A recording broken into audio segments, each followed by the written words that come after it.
Bom, pessoal, agora a correção da última atividade que eu tinha pedido para vocês, que é a respeito das capitanias hereditárias. Aí vocês vão me perguntar, né? O que é esse monte de faixa aí, né? Um monte de faixa colorida. Prestem atenção, se eu tenho o lado direito das terras, aqui que não tem o meridiano de Tordesilhas, para quem ficou pertencendo esse lado direito? Respondam de quem que é esse lado aqui? De Portugal. Então, todas as terras que ficassem a parte do Tratado de Tordesilhas para o leste pertenceriam a Portugal. O que acontece? O litoral brasileiro aqui, ó, vocês podem perceber, aqui eu tenho o Oceano Atlântico. Esse litoral brasileiro, ele é muito grande. Como é que os portugueses poderiam vir para cá toda hora se Portugal fica tão longe do Brasil, né? Se hoje já fica, imagina naquela época que demoravam meses para sair, para chegar até aqui ou ir daqui para Portugal. O que aconteceu?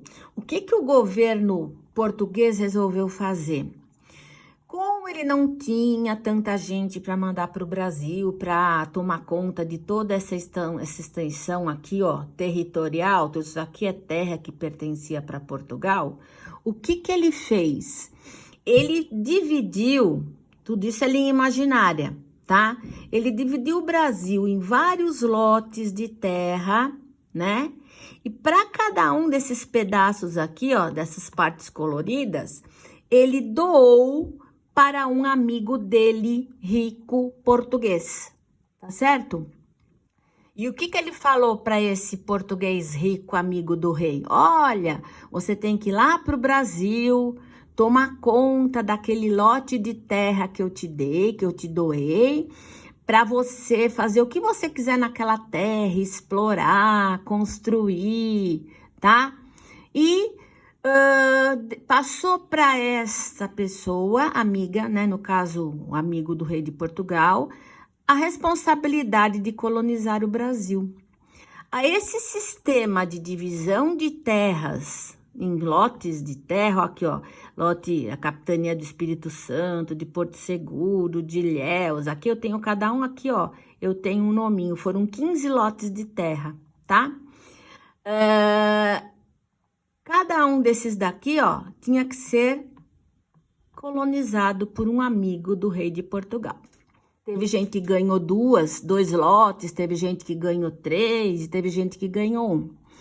Quem recebia essa terra do rei de Portugal, dava-se o nome para essa pessoa de capitão donatário, tá? Então, quem recebia este lote de terra, que é esse pedaço aqui, ou um maior, outro menor, era o chamado capitão donatário, era aquele que recebe um dos lotes de terra, ou seja, uma capitania hereditária. Quando esse capitão donatário, ou seja, quando o dono dessa capitania aqui recebia esse lote de terra, junto com esse lote de terra vinha uma carta que chamava-se Carta Foral, que é onde estava lá quais eram os direitos e os deveres dos donatários. Então, o que esse rico, esse português que recebeu essa terra do rei de Portugal podia fazer aqui no Brasil, né? Quais eram os direitos? Ele podia aplicar a justiça, ou seja, quem dava a última palavra era o donatário, né? Ele que era o juiz de tudo que acontecesse aqui, né? Ele podia escravizar os índios, né? Porque os índios estavam aí para lá e para cá, coitados, não sabiam nem que eles estavam, quem é que estava chegando aqui na terra deles. Opa, vamos voltar lá? Tá. E podiam doar sesmarias. O que é sesmarias? Não é 6 Marias, são sesmarias, tá? Era o donatário, ou seja, o capitão donatário, o dono dessa terra, podia ainda ele dividir essa terra em outras partezinhas aí e doar para outras pessoas colonizarem. Por exemplo, eu pego aqui nessa capitania de Ilhéus, divido essa capitania em outras partes e dava uma outra parte para um outro amigo meu vir aqui colonizar. Essa parte pequenininha aqui, ó, no caso, se eu pegasse aqui, é chamada de sesmaria. Então, esses eram os direitos dos donatários. E quais eram os deveres desses donatários, né? O que eles deviam fazer aqui no Brasil? Fundar povoados, é como se fossem pequenas aldeias, pequenas cidadezinhas, né? Cobrar impostos, que isso todo mundo sabe, que olha, isso daí vem de longe, cobrar imposto, né? E defender o território, ou seja, não podia deixar ninguém que não fosse português entrar nas terras brasileiras, certo? E o que a gente já aprendeu lá no outro vídeo, né?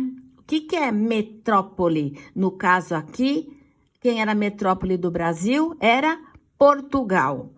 O que a metrópole, quais eram os privilégios da metrópole, né? No caso, quais eram os privilégios de Portugal? Portugal tinha o direito de cortar toda a madeira chamada de pau-brasil e tinha direito sobre as drogas do sertão. O que eram as drogas do sertão? As drogas do sertão eram todas as plantas que serviam para fazer remédio, plantas que serviam para tingir tecido, né? Tudo aquilo que pudesse ser utilizado de alguma forma, de uma forma natural, mandado para Portugal, certo? 20% sobre os metais preciosos, ou seja, se descobrissem ouro, prata, pedras preciosas, 20% era de Portugal, certo? Mesmo que um donatário tivesse descoberto na capitania dele, 80% era do donatário e 20% seria do rei de Portugal. E 10% sobre a produção agrícola, ou seja, tudo aquilo que os donatários plantassem aqui no Brasil, na colônia, 10% deveria ser de Portugal. Ou seja, né, o rei de Portugal dividiu a terra, deu para o donatário tinha direitos e deveres para cumprir nessa terra e, mesmo assim, Portugal levava a sua vantagem. Eu espero que vocês tenham entendido. Vocês têm aí essas 5 questões, né? Elas estão claramente aí, observando o mapa, o que era uma capitania hereditária. O que a gente podia responder? Que as capitanias hereditárias eram grandes lotes de terras, certo? Escreve aí no caderno. Grandes lotes de terras que eram doadas pelo rei de Portugal a algum amigo dele que pudesse vir para o Brasil colonizar essas terras, tá certo? Então, eram grandes lotes de terras doadas a um capitão donatário. Quem era o donatário? Já está escrito lá, né? Aquele que recebia os lotes de terra. A terceira questão, que era a carta foral, é onde estavam os direitos e os deveres dos donatários. O que era a carta foral? É onde estava escrito lá os direitos e os deveres. E a quinta e a sexta questão estão lá também. Quais eram os direitos e quais eram os deveres dos donatários. Certo, pessoal? Eu quero para a próxima semana, então, que vocês retomem essas 2 lições e, a partir daí, façam a correção de uma forma... apaguem aí o que vocês têm feito de errado, que eu vi que um monte de gente não respondeu, né? Então, aproveitem que essa semana é só uma revisão dessas 2 outras lições aí que eu tinha passado para vocês, tá certo? Não deixem de fazer, porque a semana que vem tem matéria nova e tem que entender isso daí.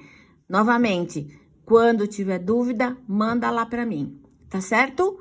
Até, um beijão e força na peruca aí, vamos fazer a lição, tá certo? Tchau, pessoal. E fala pros seus amigos aí que não tem feito aí, para eles fazerem a lição, que tudo isso daqui tá valendo nota. Até, um beijo, tchau.